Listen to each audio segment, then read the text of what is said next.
11:53 टिकाको साइत भइसकेपछि हामी दुई भाइलाई टिका लगाइदिनु भयो र आजको गन्तव्य भनेको हरेक दाजुभाइको घर टिका लगाउन जानु थियो र धेरै बेरको निर्णय पश्चात हामी नास्ता खाएर लाग्यौं पहिलो घरतर्फ। Hello guys, welcome back to my channel. सबैजना सन्चै हुनुहुन्छ होला र हामी पनि सन्चै नै छौँ र सबैले दसैँको शुभकामना। र भिडियो त कहिले आउँछ त्यो थाहा भएन, तर पनि अब मिलाएर बुझ्नु होला। के भन्नु छ? मैले केही भन्नु छैन। अब विदेशतिर भएका केटाहरूलाई आइसोल फेरि आइज, फेरि आन्दोलनमा जानुपर्छ, सरकार चेन्ज गर्नुपर्छ भन्छु।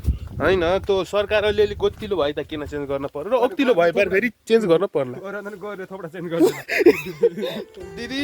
यता आबैको घरमा भने घरैका मान्छेले टिका लगाइसक्नु भएको थिएन, त्यसकारणले हामी साँझ आउने निदो गरेर लाग्यौं अर्को घरतर्फ।